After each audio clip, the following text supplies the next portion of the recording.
बिस्मिल्लाहिर्रहमानिर्रहीम रब्बि इश्रह ली सदरी व यस्सिर ली अमरी वहलुल उक़दतम मिन लिसानी यफ़क़हू क़ौली।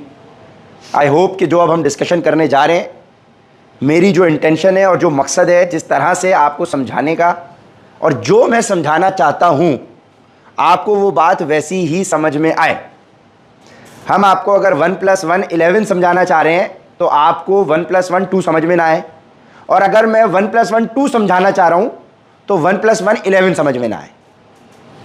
ठीक है जी। ये हमारा जो डिस्कशन अब हम करने जा रहे हैं, ये हमारी फाउंडेशन डिस्कशन है, और तमाम टॉपिक्स इसी से जन्म लेंगे। और ये जो डिस्कशन है, इस डिस्कशन का नाम है, जो आजकल हमारे माशरे में एक बहुत कॉमन लफ्ज़ फैला हुआ है, stress, depression, anxiety.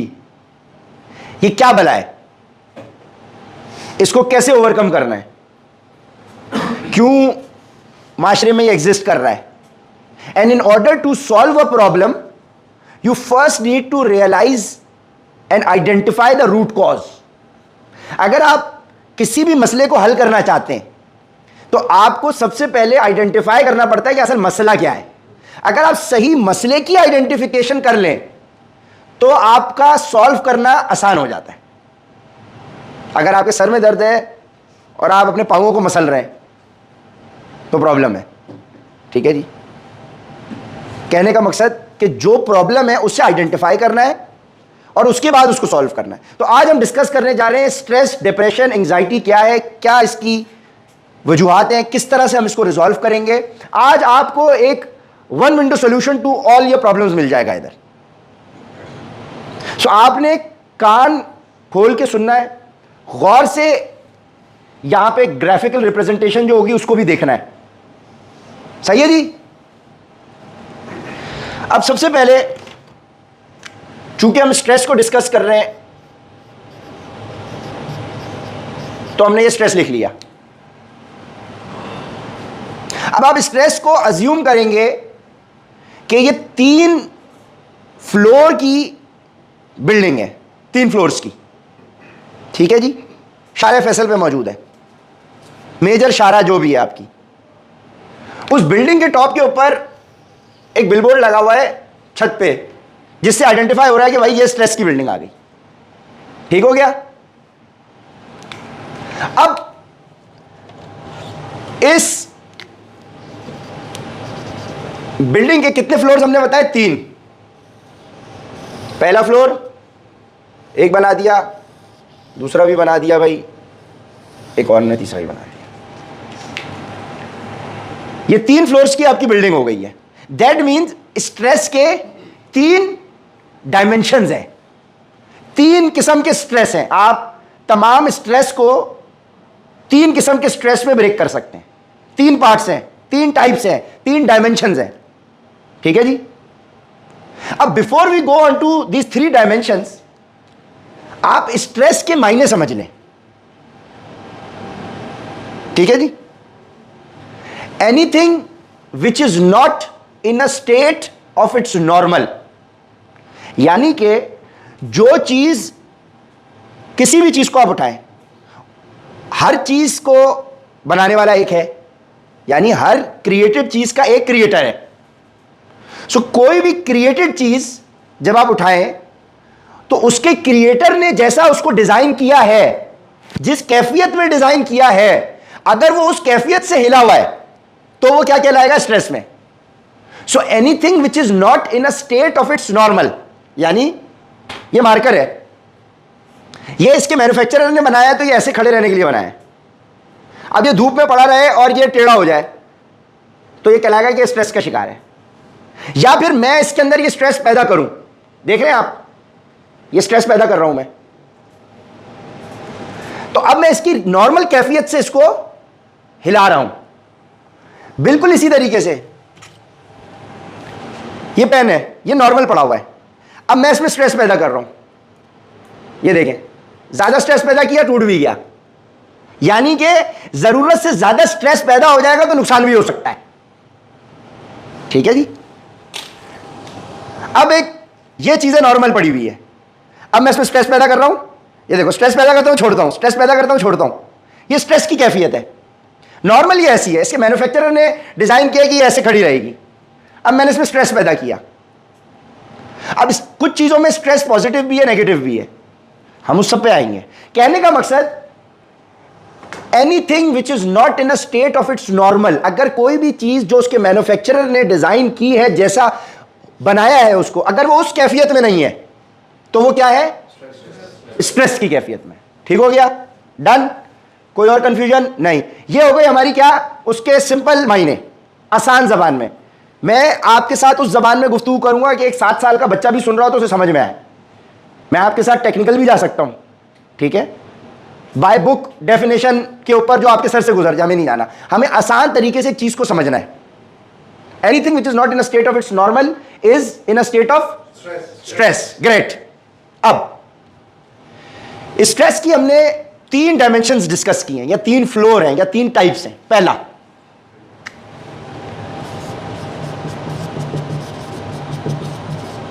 Chemical stress. पहले फ्लोर का नाम है केमिकल स्ट्रेस। केमिकल स्ट्रेस का मुराद, इसका ताल्लुक है आपकी डाइट के साथ। केमिकल स्ट्रेस यानी कि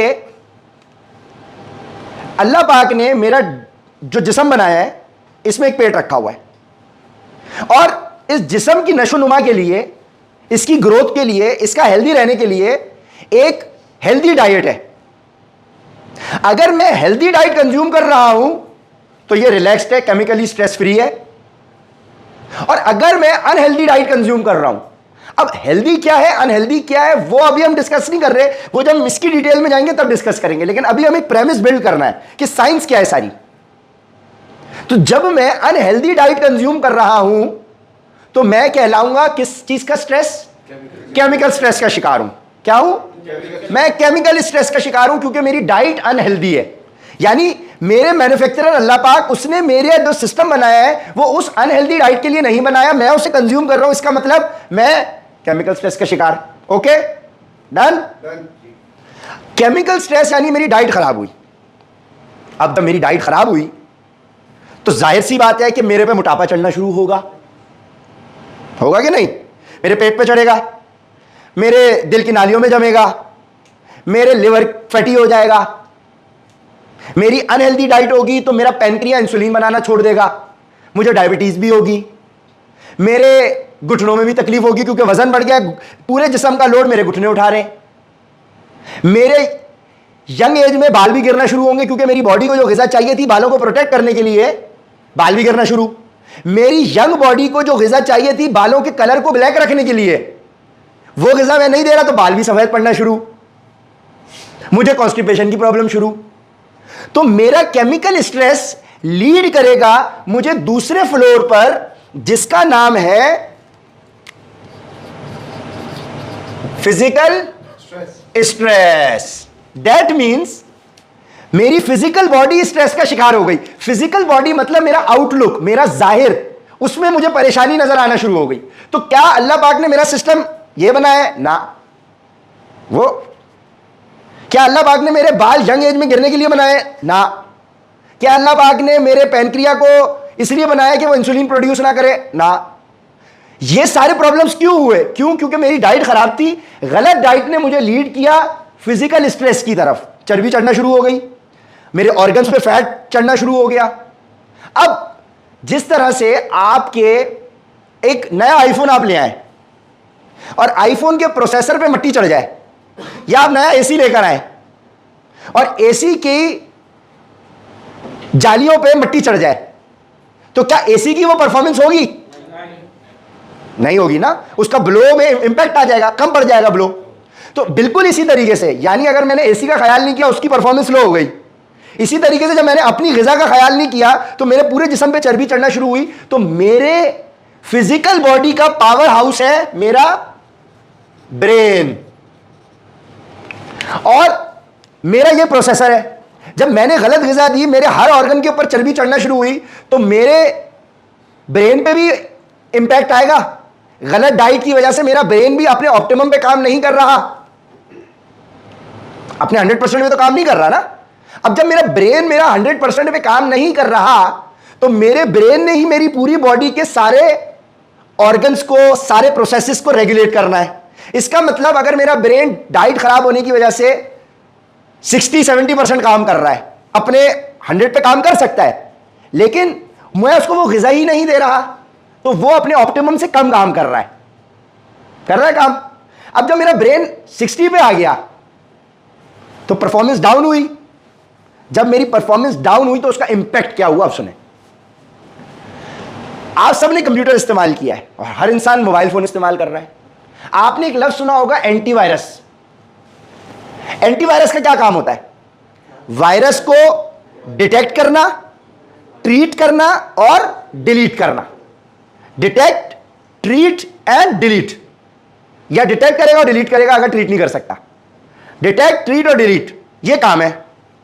तो बिल्कुल उसी तरीके से जैसे कंप्यूटर में, मोबाइल फोन में एक एंटीवायरस होता है जो वायरस को डिटेक्ट करेगा, ट्रीट करेगा और डिलीट करेगा, अल्लाह पाक ने ह्यूमन बॉडी के अंदर एक एंटीवायरस रखा हुआ है, नेचुरल एंटीवायरस, जिसको हम जानते हैं इम्यून सिस्टम के नाम से, कुव्वत मुदाफियत का निजाम, यानी कि इम्यून सिस्टम।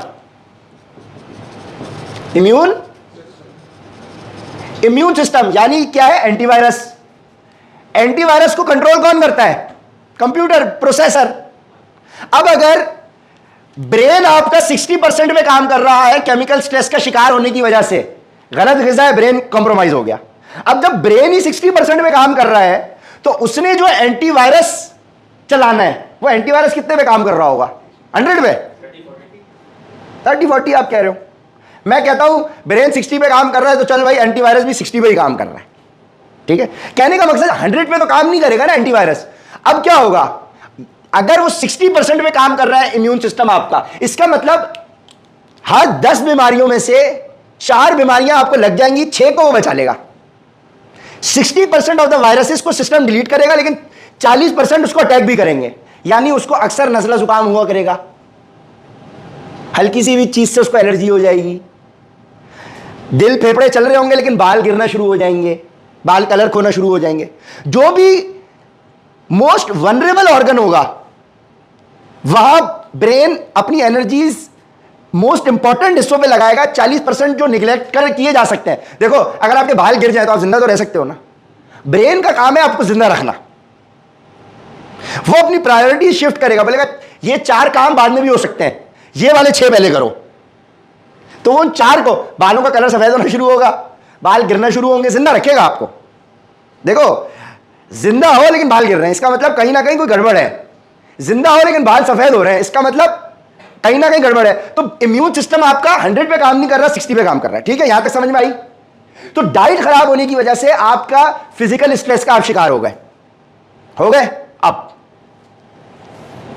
अब बहुत सारे लोग फिजिकल स्ट्रेस का शिकार हुए। मिसाल के तौर पे हमारी बहनें जो हमें सुन रही हैं, उनकी डाइट खराब थी तो जाहिर सी बात है वजन बढ़ा। जब वजन बढ़ा तो 18 साल की लड़की का वजन 80 किलो है, अब उसके रिश्ते नहीं आ रहे। उम्र हो गई 25-30, 12 साल से उसके रिश्ते रिजेक्ट हो रहे। अब एक साहब है, उनका वजन बढ़ गया, डॉक्टर ने कहा कि भाई अपना ख्याल करें, नहीं तो आपको बहुत जल्दी डायबिटीज हो जाएगी, आप तो बॉर्डर लाइन पर हैं। तो अब आदमी परेशान, मेरे तो 3 बच्चे हैं, अगर मुझे कुछ हो गया तो मेरी खर्चे कौन उठाएगा, मेरे बच्चों के खर्चे कौन उठाएगा, अगर मैं जल्दी अल्लाह को प्यारा हो गया तो मेरे बच्चे तो यतीम हो जाएंगे, बेगम बेवा हो जाएगी। या किसी की तबीयत खराब ज्यादा रहने लग गई, उसकी छुट्टियां 30 में से 10 दिन वो ऑफिस से छुट्टियां होने लग गई, तो ऑफिस ने उसकी सैलरी रिडक्शन शुरू कर दी। अब उसके अखराजात लाख रुपए के थे, उसके घर जा रहे हैं 60,000, तो अब 40,000 का डेफिसिट शुरू हो गया। अब वो अपने बच्चों के अखराजात पूरे नहीं कर सक रहा, महंगाई बढ़ती जा रही है, सैलरी वही है, ऊपर से रिडक्शन हो रही है क्योंकि तबीयत साथ नहीं दे रही। तो अब रिश्ते की रिजेक्शन हो या बच्चों की परेशानी की वजह से परेशानी हो, या कोई भी ऐसी परेशानी आपके फिजिकल बॉडी की वजह से, आपके शादीशुदा हैं, आप कंसीव नहीं कर पा रही, डॉक्टर ने कहा वजन बढ़ा हुआ है इसलिए आपका कंसीव नहीं हो पा रहा। आप आदमी है, आपकी सेक्सुअल परफॉर्मेंस डाउन है, वजन बढ़ा हुआ है, आपका सिस्टम अपना ऑप्टिमम पे नहीं है, अब बेगम अनसेटिस्फाइड, आदमी शर्मिंदा, उसको ऐड नजर आ रहा है सलाजीत का, उसको नजर आ रहा है पिल्स का, अब वो इधर उधर चला गया। सेक्सुअल परफॉर्मेंस है, सलाजीत क्या है, खाने की चीज है ना, यानी कि केमिकल स्ट्रेस ही को ठीक कर रहे हो, डाइट ही को ठीक कर रहे हो, तो फिजिकल इंपैक्ट आ रहा है। सर में दर्द होता है, फिजिकल स्ट्रेस हो रहा है, सर में दर्द है, दवाई खाते हो, यानी प्रूव हो रहा है कि केमिकल स्ट्रेस से ही ताल्लुक है फिजिकल स्ट्रेस का। अब एक बंदा फिजिकल स्ट्रेस का शिकार हो गया है, यह उसको तीसरे स्टेज पे लीड करेगा जिसका नाम है इमोशनल स्ट्रेस। यानी हर वो तकलीफ जिससे आपका दिल दुखा हुआ हो वो इमोशनल स्ट्रेस कहलाएगा। इसका ताल्लुक है दिल से। अब अगर आपका रिश्ता रिजेक्ट हो रहा है तो आपको यहां दर्द होगा या यहां दर्द होगा? अगर आपको पता चल जाए आपको बीमारी लग गई है और आप मरने वाले हैं, आपको यहां दर्द होगा या आपको यहां तकलीफ होगी कि मेरे बच्चों का क्या होगा? आपकी सैलरी में डिडक्शन हो जाए तो आपको यहां तकलीफ होगी या यहां तकलीफ होगी? तो हर वो तकलीफ जिससे आपका दिल दुखा हुआ हो या दिल दुखे, उसे कहते हैं इमोशनल स्ट्रेस। समझ आ रही है बात? इमोशनल स्ट्रेस की कैफियत में इम्यून सिस्टम कॉम्प्रोमाइज नहीं होता। फिजिकल स्ट्रेस में तो इम्यून सिस्टम 100 से 60 में आ गया ना, मतलब काम कर रहा है लेकिन परफॉर्मेंस डाउन हो गई। इमोशनल स्ट्रेस की कैफियत में इम्यून सिस्टम शट डाउन हो जाता है। इमोशनल स्ट्रेस में इम्यून सिस्टम शट डाउन का मतलब सिस्टम एंटीवायरस बंद है, तो वायरसेस आ रहे हैं, परेशानियां आ रही हैं, डाइट आपकी खराब है, शुगर आप कंज्यूम कर रहे हो। सो इमोशनल स्ट्रेस की कैफियत में जो बंदा होगा और वो मीठा खाने का शौकीन होगा, अब उसे डायबिटीज होगी, क्योंकि इम्यून सिस्टम उसका पैनक्रिया जो इंसुलिन प्रोड्यूस करके शुगर को बैलेंस कर रहा था, पैनक्रिया शट डाउन हुआ है। वो हार्मोन जिन्होंने आपको हेल्दी रखना था वो शट डाउन पड़े हुए। तो वो सिस्टम जिसने आपको एक्टिवेटेड रखना था, हेल्दी रखना था, वो सिस्टम ही शट डाउन पड़ा हुआ है। अब इमोशनल स्ट्रेस को आपने ओवरकम कर लिया, 2 दिन के लिए इमोशनल स्ट्रेस में थे, इम्यून सिस्टम शट डाउन था, 2 दिन के बाद इम्यून सिस्टम एक्टिव हो गया, यानी आपने स्ट्रेस को ओवरकम कर लिया, तो इम्यून सिस्टम फिर से काम करना शुरू करेगा, वायरसेस जमा होंगे, वो उनको डिलीट करेगा, काम चलता रहेगा। अगर आप इमोशनल स्ट्रेस में फंस जाए और निकल ना पाए, इमोशनल स्ट्रेस प्रोलॉन्ग हो जाए, इसे कहते हैं डिप्रेशन। इमोशनल स्ट्रेस से जब आप ना निकल पाए, प्रोलॉन्ग हो जाए, इसको कहते हैं डिप्रेशन। यानी आप ओवरकम नहीं कर पा रहे, आप डिप्रेशन से, स्ट्रेस से निकल नहीं पा रहे। क्या कहते हैं इसको? डिप्रेशन। यानी ये इमोशनल स्ट्रेस की तीसरी स्टेज है। और इमोशनल स्ट्रेस तक पहुंचे कैसे हो? ठक ठक ठक, केमिकल से फिजिकल, फिजिकल से इमोशनल। अब इमोशनल स्ट्रेस को ओवरकम करना है। क्यों? क्योंकि अगर आप इमोशनल स्ट्रेस में हैं, इम्यून सिस्टम शटडाउन है, मैं आपको अच्छे से अच्छी डाइट दे दूं, असर ही नहीं करेगी। क्यों? क्योंकि उस डाइट ने जाके इम्यून सिस्टम के साथ काम करके आपका फैट लॉस कराना है। इम्यून सिस्टम शटडाउन पड़ा हुआ है, तो वो डाइट एंटीवायरस के साथ मिलकर असर अंदाज होगी ना। तो अगर आप इमोशनल स्ट्रेस की कैफियत में हैं और आपको अच्छे से अच्छी डाइट दे दी जाए, कोई फर्क नहीं पड़ेगा। सो वो लोग तो कंप्लेन करते हैं कि हमारा वेट स्टक हो गया है। 90% ऑफ द केसेस में वो इमोशनल स्ट्रेस में है, इम्यून सिस्टम शटडाउन है, तो उनकी डाइट उनको असर नहीं करेगी। ये साइंटिफिकली प्रूवन फैक्ट्स हैं। अब बहुत सारे लोग केमिकली फिट हैं, डाइट उनकी ठीक, वर्कआउट भी कर रहे हैं, डाइट ठीक, तो फिजिकली भी ठीक, लेकिन वो अचानक से उनकी वालदा का इंतकाल हो जाता है, वालदा से बहुत क्लोज।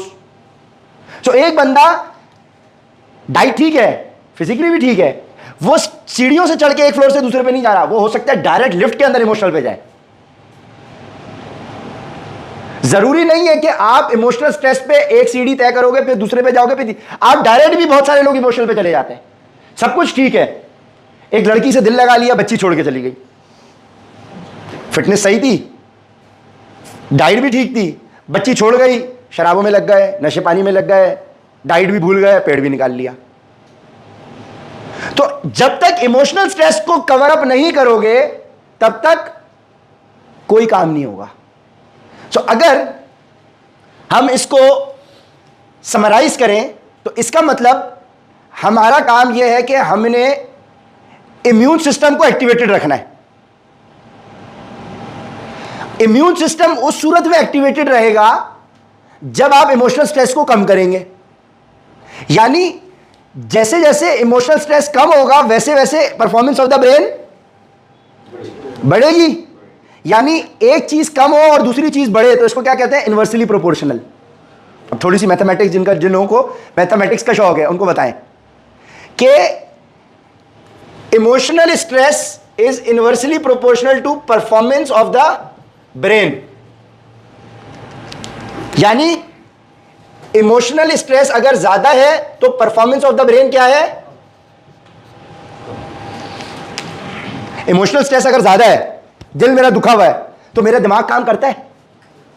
दिल दुखा हुआ हो, अम्मा बीमार हो, अम्मा तकलीफ में हो, अम्मा अस्पताल में हो, तुम्हारा दिमाग काम करेगा, काम पे फोकस होगा। घर में बेगम से झगड़ा हो गया है, ऑफिस में दिल लगेगा। अम्मा से झगड़ा हो गया, बच्चों से झगड़ा हो गया, बीवी से झगड़ा हो गया, ऑफिस में दिल काम करेगा। यानी अगर तुम इमोशनल स्ट्रेस हाई है तो परफॉर्मेंस ऑफ द ब्रेन कम है। अब मुझे परफॉर्मेंस ऑफ द ब्रेन को अगर बढ़ाना है तो क्या करना होगा? इमोशनल स्ट्रेस को, यह है फॉर्मूला। अब गेम क्या है?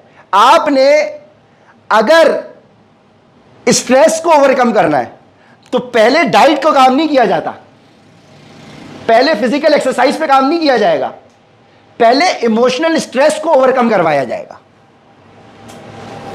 तो उसका एक तरीकेकार होता है। इमोशनली आप अपने आप को किस तरह से हील करते हैं वो आप सबको मालूम है कि हम पूरी जो हमारा कंसल्टेशन प्रोग्राम होता है हम उसमें सिर्फ ये डाइट और वर्कआउट थोड़ी कराते हैं, हम क्लाइंट के साथ इमोशनल लेवल के ऊपर उसकी ट्रेनिंग करते हैं। क्योंकि डाइट असर ही नहीं करनी ना जब तक इमोशनल स्ट्रेस ओवरकम ना करे। सो इस सेशन का क्रक्स क्या है कि इमोशनल स्ट्रेस को ओवरकम करना है, उसके बाद डाइट वर्कआउट असर करेगा। अब इमोशनल स्ट्रेस को ओवरकम कैसे किया जाता है वो फिर हमारा एक पूरा प्रोसेस है। सो इस वीडियो का मकसद, आप लोगों को इस लेक्चर का मकसद यह समझाना है कि असल प्रॉब्लम की जड़ क्या चीज है। केमिकल स्ट्रेस का ताल्लुक डाइट से, डाइट का ताल्लुक पेट से, फिजिकल स्ट्रेस का ताल्लुक ब्रेन से, ब्रेन का ताल्लुक फिजिकल बॉडी से, इमोशनल स्ट्रेस का ताल्लुक दिल से, दिल का ताल्लुक हर उस चीज से जो आपको दिल दुखाती है। इन चीजों को समझना है। अब जब हम केमिकल स्ट्रेस पे आएंगे हम कार्ब्स, फैट्स, प्रोटीन, कार्डियो, इन सारी चीजों को समझते हैं। और जब हम फिजिकल स्ट्रेस की बात करते हैं तो हम physical exercise, physical body, mindset, brain, mind sciences, conscious mind, subconscious mind को समझते हैं। और जब हम इमोशनल स्ट्रेस पे आते हैं तो हम इमोशनल कैरेक्टरिस्टिक्स पे बात करते हैं, यानी हम रूहानियत पे बात करते हैं। तो जब तक आप इमोशनली स्ट्रांग नहीं है तब तक आपकी बाकी चीजें किसी काम की नहीं है। सो ये वीडियो हमारा इंट्रोडक्टरी लेक्चर है for people to understand what stress depression is. And जब आप डिप्रेशन को ओवरकम कर लें, यानी कि आप में इतनी सलाहियत पैदा हो गई कि आपने डिप्रेशन को ओवरकम कर लिया, लेकिन जब जब आप उस डिप्रेशन के बारे में सोचें और आपको फ्यूचर की परेशानी हो जाए, फ्यूचर की परेशानियां आपको प्रेजेंट में हो जाए, इसको कहते हैं एंग्जाइटी। स्ट्रेस क्या है बता दिया। इमोशनल स्ट्रेस को जब ओवरकम ना कर सको तो वो हो गया डिप्रेशन।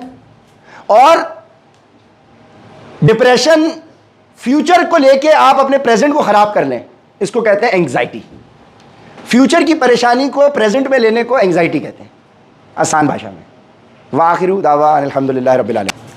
बिस्मिल्लाहिर्रहमानिर्रहीम। रब्बि इश्रह ली सदरी व यस्सिर ली अमरी वहलुल उक़दतम मिन लिसानी यफ़क़हू क़ौली। इंशाअल्लाह उम्मीद है इस दुआ को पढ़ने के बाद कि हम जो बात आपको जिस मकसद से, जिस नीयत से समझाना चाह रहे हैं आप उस बात का वही मीनिंग लें। यानी अगर मैं आपको समझाना चाह रहा हूँ कि 2 + 2 22 है तो आपको 4 समझ में ना आए, और अगर मैं आपको यह बताना चाह रहा हूं कि 2 + 2 4 होता है तो 22 ना समझ में आए। यानी कि जो मैं जैसा बताना चाह रहा हूं आपको उसी मकसद से वो बात समझ में आए। ये हमारी सारी इस दुआ को पढ़ने की हिकमत और रीज़न है कि अल्लाह पाक मेरी ज़बान की गिरा खोल दे कि मेरी बात अगले के दिल में उतर जाए, जैसा मैं इसको बताना चाह रहा हूँ उसको वैसे ही समझ में आए। बिस्मिल्लाहिर्रहमानिर्रहीम। अब हम शुरू करने लगे हैं जो हमने पिछली गुफ्तगू का जहाँ अख्तिताम किया था स्ट्रेस के ऊपर। अब हम उसके पहले फ्लोर को डिस्कस करने जा रहे हैं, केमिकल स्ट्रेस को। केमिकल स्ट्रेस का ताल्लुक है आपकी केमिकल स्ट्रेस का ताल्लुक है आपकी डाइट के साथ। और डाइट को समझने के लिए आपको समझना पड़ेगा दो चीज़ें होती हैं, एक होते हैं मैक्रो न्यूट्रिएंट्स और एक होते हैं माइक्रो न्यूट्रिएंट्स। मैक्रो कहते हैं बड़ी चीज़ को, माइक्रो कहते हैं छोटी चीज़ को। ठीक है, मैक्रो न्यूट्रिएंट्स, न्यूट्रिशन, ग़िज़ा। मैक्रो बड़ी न्यूट्रिशन, माइक्रो छोटी न्यूट्रिशन। तो बड़ी न्यूट्रिशन में क्या आता है? कार्ब्स यानी कार्बोहाइड्रेट्स, शॉर्ट फॉर्म। कार्बन और हाइड्रोजन से मिलकर बनता है कार्बोहाइड्रेट्स। दूसरा मैक्रो न्यूट्रिएंट्स प्रोटीन। तीसरा मैक्रो न्यूट्रिएंट फैट्स। माइक्रो में विटामिन्स, मिनरल्स, वाटर भी रख लें आप, vitamin A, B, C, D, E, K. अब आपने माइक्रो न्यूट्रिएंट्स की परेशानी नहीं लेनी, पानी की परेशानी नहीं लेनी। क्यों? क्योंकि अगर आपके मैक्रो न्यूट्रिएंट्स आप बराबर रखें तो उसमें ऑटोमेटिकली आपको इतने माइक्रो न्यूट्रिएंट्स मिल जाते हैं कि विटामिन मिनरल्स आपके ऑलरेडी कवर हो जाते हैं। आपको अलग से उसको परेशान होने की जरूरत नहीं है। ठीक है जी, ये क्लासिफिकेशन हमने कर दी डाइट की। अब इस डाइट में मोस्ट इंपॉर्टेंट है कार्ब्स, फैट्स और प्रोटीन को समझना। तो हम इन तीन को ब्रेक करेंगे, वन बाय वन समझेंगे। और उन सब के अंदर कार्ब्स की अपनी इंपॉर्टेंस है, मेन वेटेज है, फिर प्रोटीन की इंपॉर्टेंस है, फिर फैट्स की। तो कार्ब्स की पूरी डिस्कशन में 50% वेटेज कार्ब्स के पास है, 30% इंपॉर्टेंस समझ ले आप प्रोटीन की है, और 20% फैट्स। और यही एक हेल्दी प्लेट का पोर्शन साइज भी यही होता है कि किसी भी प्लेट के अंदर 50% कार्ब्स होते हैं, 30% प्रोटीन और 20% फैट्स। और जो चीज़ आपको जितनी कम रखनी है वो उतनी महंगी होती है, और जो चीज़ जितनी ज़्यादा रखनी है वो उतनी सस्ती है। देखो अल्लाह ने तुम्हें कार्ब ज़्यादा रखने को कहा है। रोटी चावल तेल के मुकाबले में सस्ती है, गोश्त के मुकाबले में सस्ती है। गोश्त कार्ब से महंगा है, फैट से सस्ता है, ऑलिव ऑयल से सस्ता है गोश्त 1 लीटर 1 किलो। अंडा सस्ता है, बादाम सस्ते हैं, बादाम के मुकाबले में गोश्त सस्ता है। अब जो चीज़ जितनी कम चाहिए वो महंगी है, यानी महंगी चीज़ तुमने कम ही रखनी है। गंदा तेल सस्ता होगा, अच्छी क्वालिटी जो तुम्हें फूड चाहिए वो। तो हम कार्ब्स, फैट्स और प्रोटीन को समझेंगे। और मोस्ट इंपॉर्टेंटली मैंने क्या आपको बताया, कार्ब्स को समझना है। कार्ब्स को जिसने सही समझ लिया उसको फिर आगे हमारी डायबिटीज कैसे होती है वो समझ में आएगा। फैट इंसान कैसे होता है, फैट को रिवर्स कैसे किया जाएगा, उसमें कार्ब्स को समझना बहुत इंपॉर्टेंट है, कार्बोहाइड्रेट्स को। सो अब हम कार्ब्स को जिक्र करेंगे। ठीक है जी, ओके? एक आवाज में बताना है, ओके?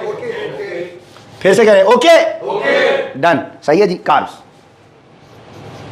जितने भी लोग वजन बढ़ा हुआ है, उनका वजन कम करना चाहते हैं, फैट लॉस करना चाहते हैं, परेशान है, उनको समझ नहीं आ रहा, लोग डाइटिशियन, न्यूट्रिशनिस्ट उनको कह रहे हैं रोटी चावल छोड़ दें, मैदा चीनी छोड़ दें, यहां उनको पता चल जाएगा कि उनको कोई चीज छोड़ने की जरूरत नहीं है। रोटी चावल खाते खाते कैसे वजन कम होगा, साइंटिफिकली, लॉजिकली, वो हम अब एक्सप्लेन कर रहे हैं। कार्बोहाइड्रेट्स में, कार्बोहाइड्रेट्स को आपने समझना है, सही है जी? और हम अपनी गुफ्तगू, मैं टेक्निकल कर सकता हूं आपके साथ, I can use technical jargon, but we have to keep our discussion simple so that people listening to us on social media can understand the crux of the discussion. और उनको ज्यादा डिटेल में नहीं जाना, डिटेल में जाना है जाए हमारी तरह सर्टिफिकेशन कर लें, कैलिफोर्निया बेस्ड, अमेरिकन बेस्ड, आप जाके एमबीबीएस कर लें, आप अपने 5, 8, 10 साल लगाएं, हमारी तरह 10 साल लगा लें, तजुर्बा कर लें क्लाइंट्स के साथ, फिर आपको सब समझ में आ जाएगा। आपको एक चीज निचोड़ के साथ बताई जा रही है, और अच्छा उस्ताद कौन है जो आपको सिंप्लीफाई करके चीज बता दे।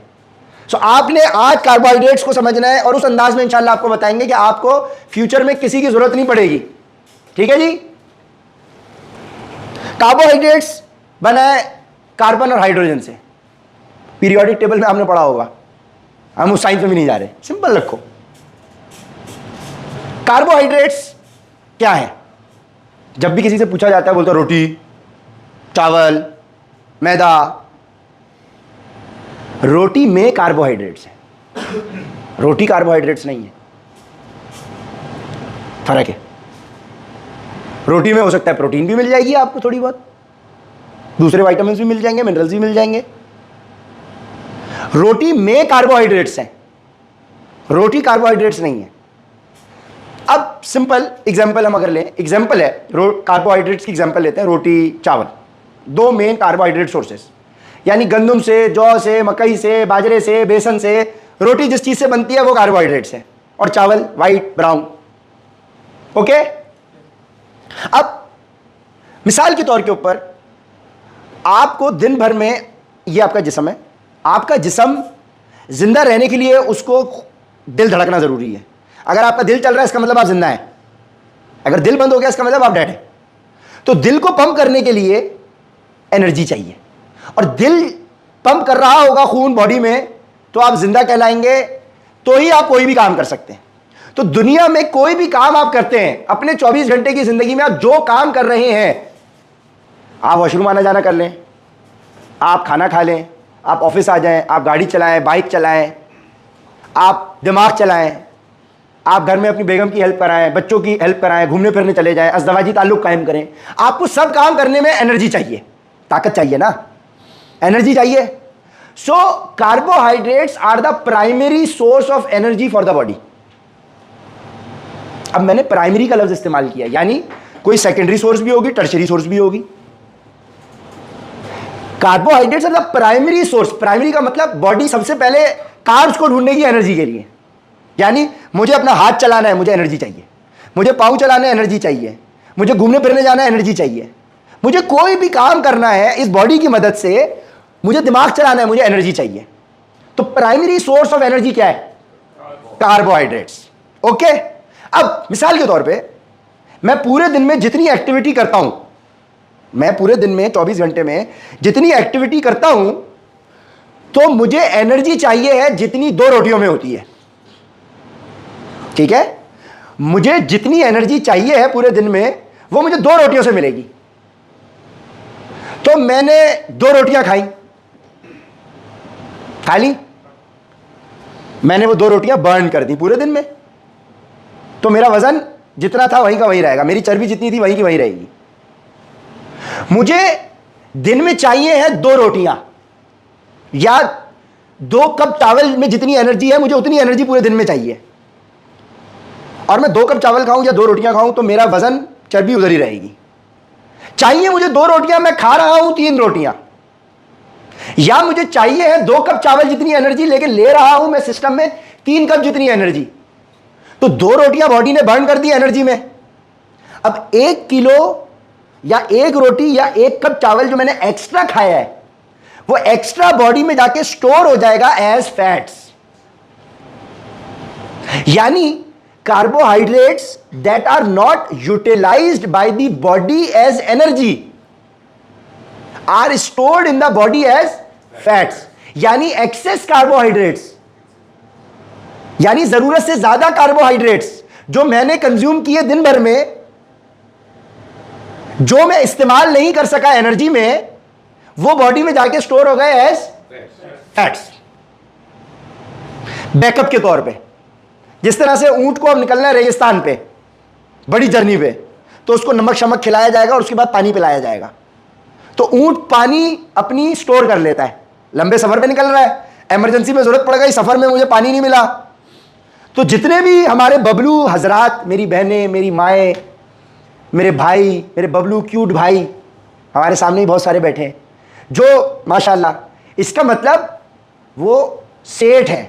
एक कहावत सुनी होगी, जिसका पेट नहीं वो सेठ नहीं।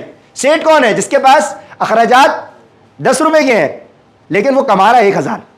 यानी शोएब भाई को रिक्वायर्ड है दिन में 1 रोटी जितनी एनर्जी, माशाल्लाह खा रहे हैं 4। बड़े आदमी है ना, सेठ आदमी है ना सर, 3 रोटियां एक्सेस खाने की उनके पास गुंजाइश है। अब बेचारा हमारा बिलाल गरीब मेरी तरह, वो बेचारे को 1 रोटी खानी है, मुश्किल से उसको आधी पौनी घर से मिलती है, पौनी इधर उधर से पकड़ लेता है, वो बैलेंस चल रहा है। बाज़ औक़ात एक चाहिए होती है, आधी मिलती है, तो बेचारे की बॉडी फिर दूसरी सोर्सेज ऑफ एनर्जी पे जा रही है। तो माशाल्लाह शोएब भाई सेठ आदमी हो, मुबारक हो। फरहान भाई, हमजा भाई, वलीद भाई, चेहरी भाई, माशाल्लाह। अब समझ में आया कि हम मोटे क्लाइंट के साथ क्यों रियायत नहीं करते, और जो बेचारा मसल गेन करने वाला आता है हम उसको बेचारे को फ्री में भी गाइड कर देते। मजा ये, क्योंकि जिसके पास पैसा है खाने पीने का तभी तो उसका वजन बढ़ा है। So excess carbohydrates that are not utilised by the body as energy are stored in the body as fats.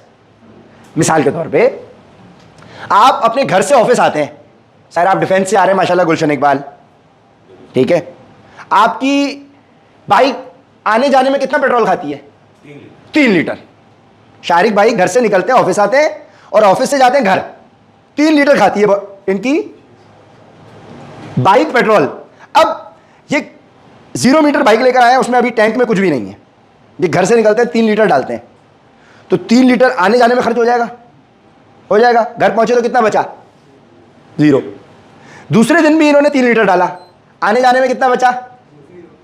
तीसरे दिन बेगम ने ज्यादा पैसे दे दिए थे, इन्होंने 3 की बजाय 5 लीटर डलवा लिया, तो घर पहुंचते पहुंचते कितना बचा? 2 लीटर एक्सेस बॉडी में फैट स्टोर हो गया। Simple. Excess carbohydrates, excess energy that has not been utilised by the body is stored in the body as चर्बी की फॉर्म में। यानी ये रोटियां जरूरत से ज्यादा खाई हुई है शोएब भाई ने, इधर चिपकी हुई हैं, चावल, मैदे वाले नान, कोरमे कढ़ाइयाँ, पूरियां, पिज़्ज़ा। ओह पिज़्ज़ा तो माशाल्लाह, ठीक है ना। एक हमारा 6 पैक नजर आ रहे हैं यार, कुछ खाया पिया हुआ नहीं है, ठीक है, समझ रहे हैं। हम चल रहे कट टू कट, जितना कमा रहे हैं उतना खर्च कर रहे हैं, समझ रहे हैं। सो अब आपको फैट लॉस करना है तो क्या काम करना पड़ेगा? आपको रिक्वायर्ड था 3 लीटर पेट्रोल, आपको बैकअप वाला खत्म करना है, तो आप क्या करोगे? आप 1 लीटर नहीं डालोगे, आप डालोगे 2 लीटर, ऐसा खत्म करोगे ना। 2 लीटर डालोगे तो बॉडी 3 खर्च करेगी, अब पहले 2 बाकी थे, अब 1 बाकी रह जाएगा।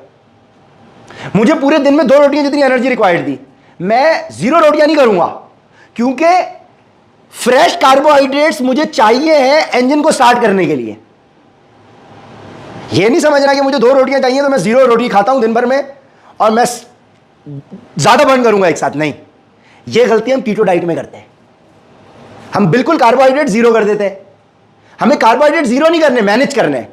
मेरी रिक्वायरमेंट 2 रोटी की है ना, मैं 1.5 रोटी खाऊंगा, मैं 1 रोटी खाऊंगा।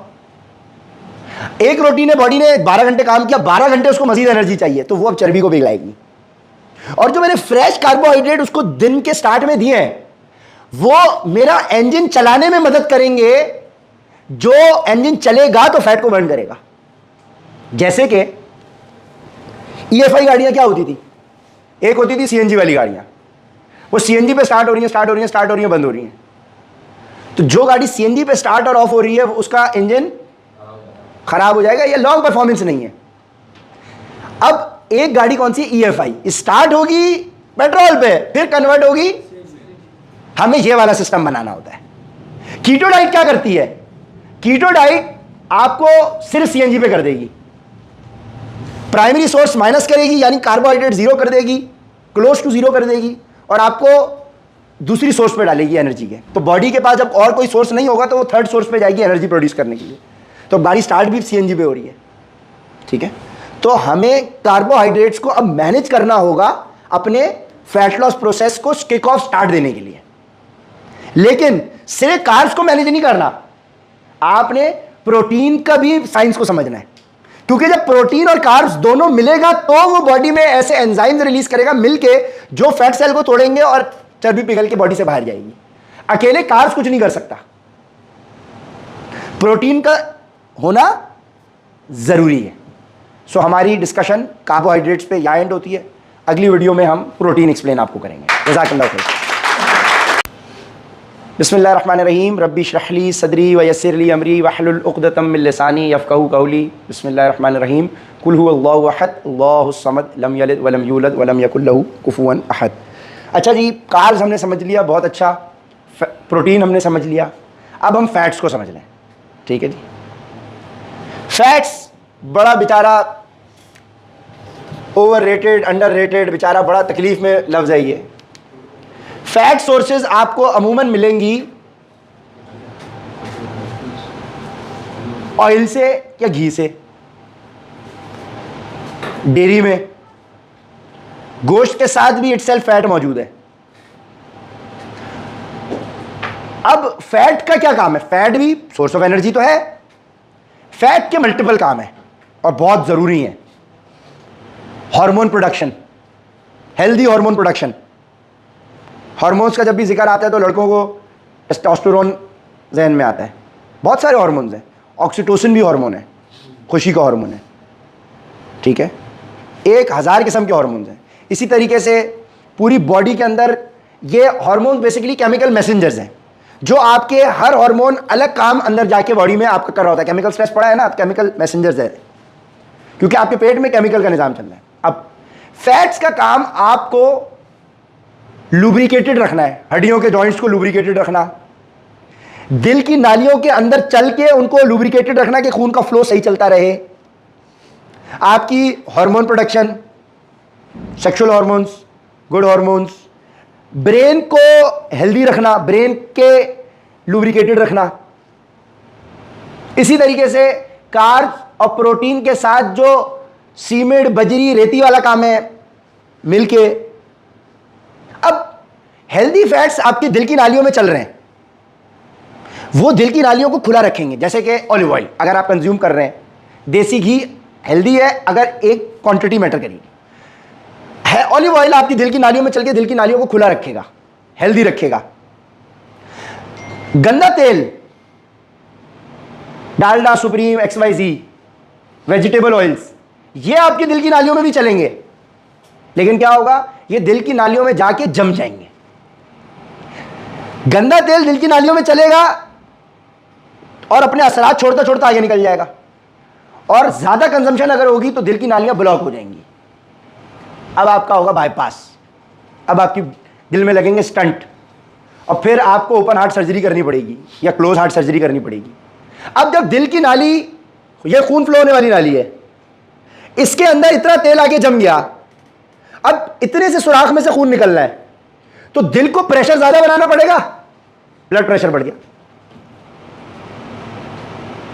अब डॉक्टर क्या करेगा? डाइट ठीक नहीं करेगा, बोलेगा ये दवाई खा लो, खून को पतला कर लो, ताकि वो अब गाढ़ा खून था, इस सुराख से नहीं निकल पा रहा था, वो खून पतला करा के यहां से गुजार देगा। वो दिल की नाली नहीं खुलवा रहा, क्योंकि दिल की नाली खुलवाने के लिए उसको डाइट की नॉलेज होना जरूरी है। अगर उसके पास, बेचारे के पास डाइट की नॉलेज होती तो फिर वो कंसल्टेंट होता फिटनेस। तो अनफॉर्चुनेटली 99% ऑफ द प्रॉब्लम्स जो आपकी होती हैं, हेल्थ प्रॉब्लम्स, वो आपकी क्योरेबल है अगर आपकी डाइट ठीक हो जाए। हाँ, 1-8%, अब आप चलते हुए जा रहे हो, गाड़ी ने मार दिया आपको, अब आपका एक्सीडेंट हो गया, अब मैं डाइट ठीक करके तुम्हारा स्टिचेस थोड़ी लगाऊंगा। मैं तुम्हें अगर ये काम, अब मेरा एक्सीडेंट हुआ, मेरा हाथ कट गया, मैं बोलूं मैं अपनी डाइट को ठीक करता हूं, उसकी खुद ब खुद सिलाई हो जाएगी? नहीं भाई, यहां तो डॉक्टर तुम्हारे लिए मसीहा है, यहां जरूरत है। लेकिन 99% ऑफ द प्रॉब्लम्स जो है, हेल्थ प्रॉब्लम्स, उसके अंदर डॉक्टर की जरूरत रहती ही नहीं है अगर वो डाइट को ठीक कर दे। यानी अगर आपकी डाइटरी प्रिंसिपल्स ठीक हो जाए तो आपको डॉक्टर की जरूरत ही नहीं पड़नी। अब दिल की नालियों को खुला रखना, आपके जिस्म को लुब्रिकेटेड रखना, इंसुलेशन प्रोवाइड करना। देखो, अगर शोएब गिरता है, इसको भाई टक्कर मारती है, इसकी हड्डी को नुकसान नहीं होगा, क्योंकि हड्डी के सामने इतनी मोटी चर्बी की लेयर है, उसने बचा, वो इंपैक्ट एब्जॉर्ब करेगी। इसके मुकाबले में तला अगर गिरेगा तो इसकी हड्डी डायरेक्ट टूट सकती है। आओ शोएब, जल्दी आओ, करीब आओ, करीब आओ, करीब आओ, करीब आओ, तला इधर आओ। तो अब फैट का फायदा होना देखो कितना इंपॉर्टेंट है। अब शोएब का कोई अगर झटका मारेगा तो इसकी हड्डी पे देखो इंपैक्ट ही नहीं आ रहा, क्योंकि हड्डी से पहले चर्बी की लेयर है, और मसल भी है, मसल भी है, माशाल्लाह मसल भी है, माइंड नहीं करो, मसल भी है। ठीक है, इसके मुकाबले में डायरेक्ट मेरी उंगली में दर्द कर रहा है, तो इसका मतलब हेल्दी फैट होना आपके लिए जरूरी है। अब जरूरत से ज्यादा भी ना हो, वरना ये जरूरत से ज्यादा तो हर चीज आपके लिए नुकसानदेह है। ठीक है, तो एक हेल्दी लेवल फैट का मेंटेन करना जरूरी है। आपको इंपैक्ट एब्जॉर्ब करवाएगा, आपको इंसुलेट, इसी तरह से हर ऑर्गन के ऊपर भी एक फैट की लेयर है, बिल्कुल जीरो भी नहीं होना चाहिए, हर चीज का एक एतदाल, यानी वही जो चीज हमने बताई थी 50% कार्बोहाइड्रेट्स, 30% प्रोटीन, 20% फैट्स। सही हो गया, यहां तक समझ में आ गया। तो फैट्स का इन जनरल हमारा ये काम है, तो एक हेल्दी क्वांटिटी हमने बैलेंस करनी है। अब इन तीनों चीजों को बैठे थैंक यू, अब इन्हीं चीजों को बंद नहीं करना आपने इन चीजों को अब समझना है। अब हम क्रक्स इसका आपको दे दें, कार्ब्स, फैट्स, प्रोटीन, तीनों का एक राइट मिक्सचर आपकी बॉडी में अगर जाएगा तो वो फैट लॉस के प्रोसेस को इनिशिएट करेगा।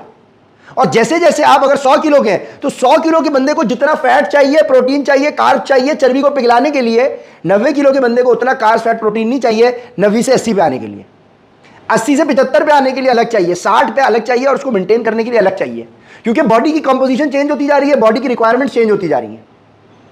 आपके 2 बच्चे हैं, एक बच्चा है तो बाइक है, 2 बच्चे हैं तो भी बाइक है, अब 3 बच्चों में तुम्हें गाड़ी चाहिए होगी, 4 में तुम्हें फिर बड़ी गाड़ी चाहिए होगी, 6 बच्चों में तुम्हें शायद फिर 2 गाड़ियां चाहिए हो या एक बड़ी गाड़ी चाहिए हो। तो जैसे जैसे तुम्हारी बॉडी की रिक्वायरमेंट चेंज होगी वैसे वैसे तुम्हारी नीड्स तब्दील होती जाएंगी, इनको समझना पड़ता है। तो यहां तक हो गया फैट्स। अब इसको मैं एक्सप्लेन करने के लिए आपको एक छोटी सी डेमोन्स्ट्रेशन दे रहा हूं, इसको आपने गौर से समझना है। एक वेट स्ट्रक होने का रीजन हमने आपको बताया इमोशनल स्ट्रेस, एक और रीजन अब मैं आपको बता रहा हूं।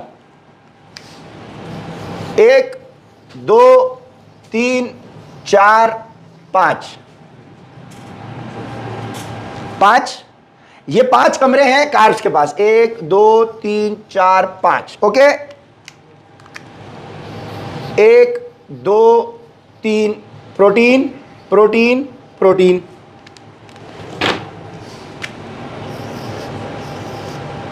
फैट्स फैट्स, 10 में से 5 इसके पास, यानी 50% कार्ब्स, 30% प्रोटीन, 20% फैट्स। अब 3 प्रोटीन थे, 3 प्रोटीन, ये चले गए अमेरिका घूमने फिरने के लिए, पाकिस्तान में रहते थे बेचारे, अमेरिका चले गए घूमने फिरने के लिए।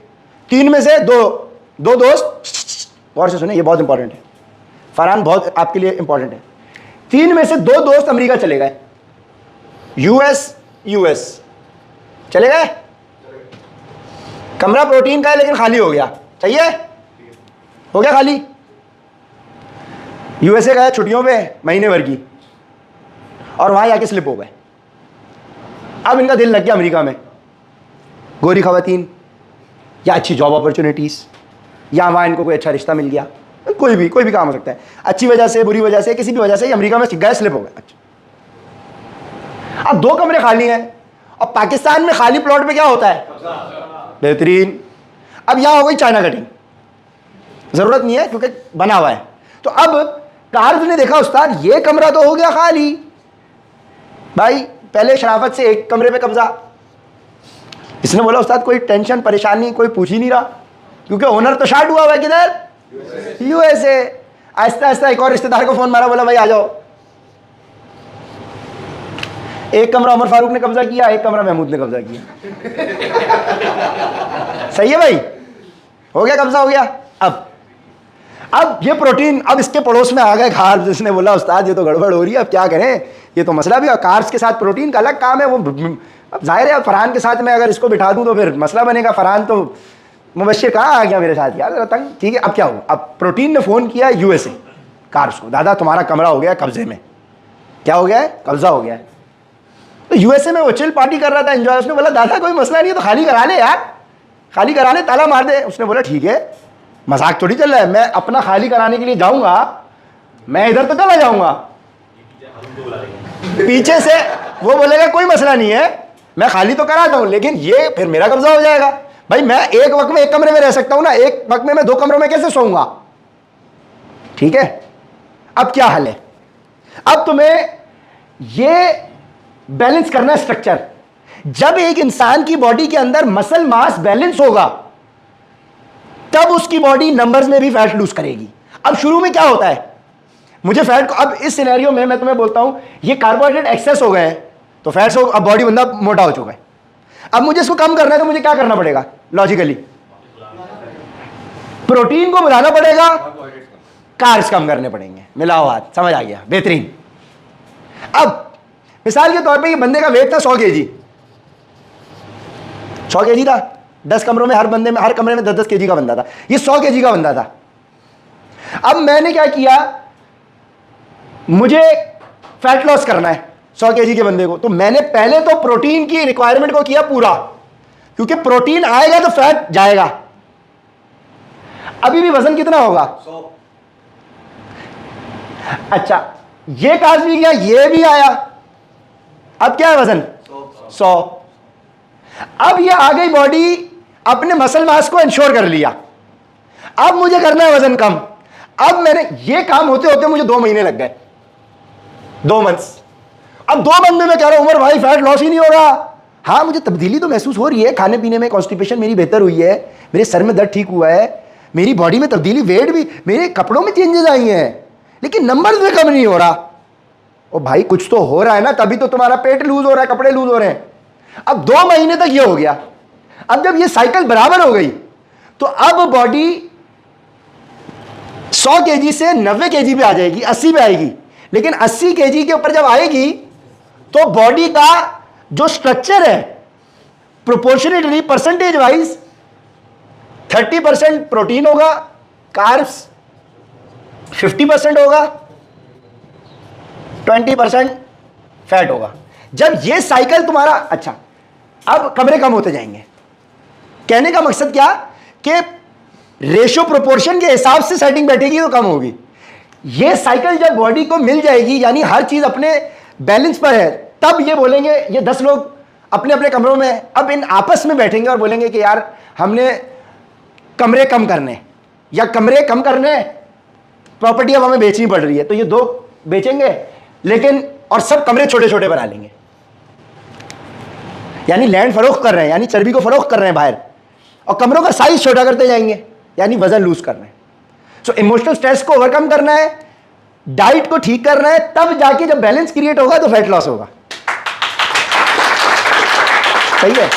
ऐसे नहीं है, ऐसे नहीं। अच्छा, अब यार उमर भाई ये किस किताब में चीज़ है, उमर भाई किधर है, किधर है, किधर नहीं है। मेरे भाई, एक चीज़ होती है इंफॉर्मेशन।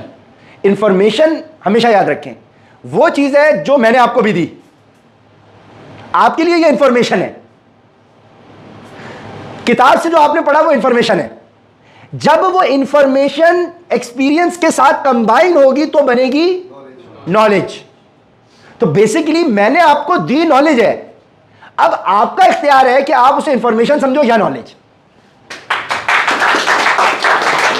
यानी अब अगर आप मुझे रिगार्ड करते हो भाई कि उमर भाई आपने 70,000 से ज़्यादा क्लाइंट कंसल्ट किए हैं, 1.5 लाख 2.5 लाख से ज़्यादा आपकी कंसल्टेशन है, कराची लाहौर इस्लामाबाद में उमर भाई आप सेमिनार कर चुके हो, 10वां साल आपको हो गया, आपने पाकिस्तान की पहली फिटनेस ऐप लॉन्च कर दी, आप पाकिस्तान के तमाम टीवी चैनल्स पे बैठे हुए हो, पाकिस्तान की तारीख में पहली दफ़ा प्रेस कॉन्फ्रेंस कर दी, अब उमर भाई आपको एक इंटरनेशनल ग्रुप ने गोल्ड मेडल भी दे दिया, और ये प्रोफाइल होने के बावजूद भी आप बोले आप यार क्या बोल रहे हो, बकवास है सब।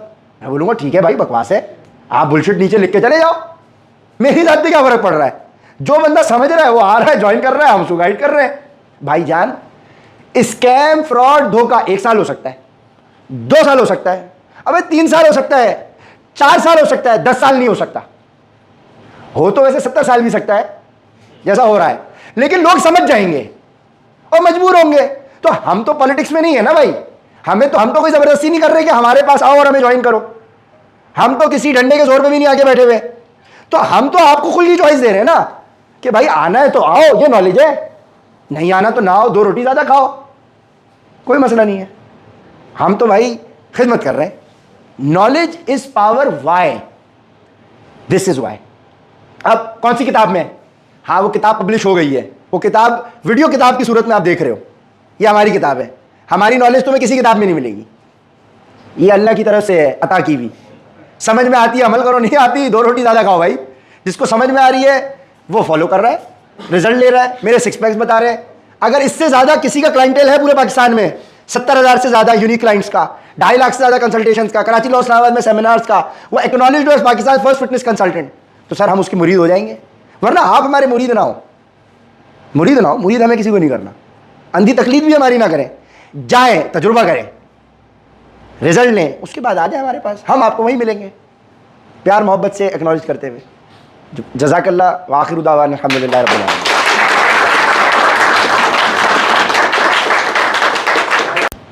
बिस्मिल्लाहिर्रहमानिर्रहीम। रब्बि इश्रह ली सदरी व यस्सिर ली अमरी वहलुल उक़दतम मिन लिसानी यफ़क़हू क़ौली। एक बड़ा मिसकंसेप्शन, इसको आपने जहन में रखना है, जो मुंसलिक है इस लफ्ज़ के साथ। ये बड़ा मिसकंसेप्शन है। कार्डियो की बात आएगी, जॉगिंग, कार्डियो की बात आएगी, वॉकिंग, साइकिलिंग। ओ भाई, कार्डियो निकले कार्डिया से, जिसका मतलब है हार्ट। हर वो एक्सरसाइज जो हार्ट के लिए अच्छी है वो कार्डियो है। कार्डियो नोवेयर मींस जॉगिंग या साइकिलिंग या walking. Cardio is a zone. जब आपका हार्ट रेट आपके मैक्सिमम के हार्ट रेट के 60% पे अगर आपका हार्ट धड़क रहा है 60% पे, तो आप कहलाएंगे कार्डियो जोन में। मिसाल के तौर पे किसी भी इंसान का हार्ट रेट कैलकुलेट करने के लिए आप 220 में से उसकी एज माइनस करते हैं। मिसाल के तौर पे एक बंदा 30 साल का है, 220 में से माइनस किया, कितना बच गया? 190। यानी अगर इस बंदे का जो 30 साल का है उसका मैक्सिमम हार्ट रेट 190 होता है, अगर 1 मिनट के अंदर इसका हार्ट 190 से ज्यादा दफा धड़क गया, बुक बुक, ये 2 है, अगर 1 मिनट में book book book book book book book होते हो तो 190 दफा हो गया, तो ये हार्ट फेल कहलाएगा। ठीक है, ये है। अब एक बंदा, उसका हार्ट रेट है 190 मैक्सिमम, या अभी कैलकुलेशन के लिए समझें कि उसका हार्ट रेट बनता है 200 मैक्सिमम। 200 का 60% है तकरीबन 2 6 12 120, और 2 7 40 140। ये 60 to 70% की रेंज है। यानी एक बंदा अगर उसका मैक्सिमम हार्ट रेट 200 है और वो 120 से 140 के दरमियान धड़क रहा है, तो वो कार्डियो जोन है, जो उसकी हार्ट के लिए, हार्ट की हेल्थ के लिए अच्छा है। अब एक चीज कहलाती है, ये समझ में आई, एक कॉन्सेप्ट, ये कार्डियो जोन है। अब एक कहलाती है aerobic exercises. Aerobic means presence of oxygen. Aerobic exercises यानी कि हर वो एक्टिविटी जिसको आप कर रहे हैं और आप करते हुए आपका सांस ना टूटे। यानी कि मैं ऐसी एक्टिविटी कर रहा हूं, हल्की स्लो वॉक या जॉगिंग या वेट ट्रेनिंग, जिसमें मैं अगर दूसरे बंदे से बात करूं तो मेरा सांस ना टूटे। यार तला कैसे हो, ठीक है, सही चल रहा है, ओके, मजा आ रहा है, ये मैं डंबल इस पेस में उठा रहा हूं कि मेरा सांस नहीं टूट रहा, तो मैं कहलाऊंगा कि मैं एरोबिक एक्सरसाइजेस कर रहा हूं। तो जब मैं एरोबिक जोन में हूं तो मेरी बॉडी ऑक्सीजन है, उसको ऑक्सीजन मिल रहा है, यानी प्रेजेंस ऑफ ऑक्सीजन है, तो मेरी बॉडी एरोबिक जोन में फैट सेल्स को यूज करेगी एनर्जी में कन्वर्ट करने के लिए, क्योंकि फैट सेल को एनर्जी में कन्वर्ट होने के लिए ऑक्सीजन चाहिए। तो एरोबिक एक्सरसाइजेज में आपकी बॉडी फैट सेल्स को कन्वर्ट करती है एनर्जी में। और एक जोन कहलाता है जिसको हम कहते हैं एन एरोबिक एक्सरसाइजेस, यानी एन का मतलब एब्सेंस और एरोबिक ऑक्सीजन, यानी एब्सेंस ऑफ ऑक्सीजन। अब जब मैं हैवी वेट लिफ्ट करता हूं, 10 रेप्स मारे, तो जब मैं अब अगले बंदे से बात कर तला, जब मेरी ये वाली कैफियत है, दैट मीन्स कि मेरी बॉडी के अंदर ऑक्सीजन सस्पेंड किया है मैंने। अब मैं जब वेट उठा रहा हूं, ऑक्सीजन रोक के, अब एक है, हाँ भाई कैसा है, और एक है, ऑक्सीजन सस्पेंड किया। तो एब्सेंस ऑफ ऑक्सीजन जहां होता है वो कहलाती है anaerobic exercises. Absence of oxygen जब होता है तो बॉडी यूज करती है कार्बोहाइड्रेट्स को एनर्जी में कन्वर्ट करने के लिए। क्यों? क्योंकि कार्बोहाइड्रेट्स को ऑक्सीजन नहीं चाहिए मेटाबोलाइज होने के लिए, यानी कार्बोहाइड्रेट को एनर्जी में कन्वर्ट होने के लिए ऑक्सीजन नहीं चाहिए। तो अब एक इंसान पूरा वक्त ऑक्सीजन वाली एक्सरसाइजेस भी नहीं कर रहा, पूरा वक्त एनारोबिक भी नहीं कर रहा। तो जब वो एनारोबिक में होता है तो बॉडी कार्ब यूज करती है, जब वो एरोबिक में होता है तो बॉडी फैट यूज करती है। अब वो कब किस चीज को यूज कर रही होती है ये बॉडी को पता है। बॉडी हाइब्रिड मशीन है। जैसे कि आपकी एक हाइब्रिड गाड़ी है, कब पेट्रोल पे चल रहा है, कब उसने इको मोड में चल रहा है, और कब उसने फुल थ्रेशोल्ड पे डीजल को या पेट्रोल को लेना है, वो उस गाड़ी के इंजन को पता है। तो ये अल्लाह का बनाया हुआ सिस्टम है। सो तमाम तारीफ़ें अल्लाह के लिए जो बहुत रहमान रहीम है, आखिरत के दिन का मालिक है। हम तेरी इबादत करते हैं, सिर्फ तुझी से मदद मांगते हैं। हमें सीधा रास्ता दिखा, रास्ता उन लोगों का जिन पर तेरी नेमतें हुई, ना कि उनका जिन पर तेरा अजाब हुआ। तो तमाम तारीफ़ें अल्लाह के लिए, अल्लाह से शुरू होगा। और अल्हम्दुलिल्लाह हमारे आज की डिस्कशन 1.25 घंटे की रही, डिफरेंट पार्ट्स के अंदर, डिफरेंट लेक्चर्स में, और अल्लाह पे मुकम्मल हो रही है। व आखिरु दावाना अल्हम्दुलिल्लाहि रब्बिल आलमीन।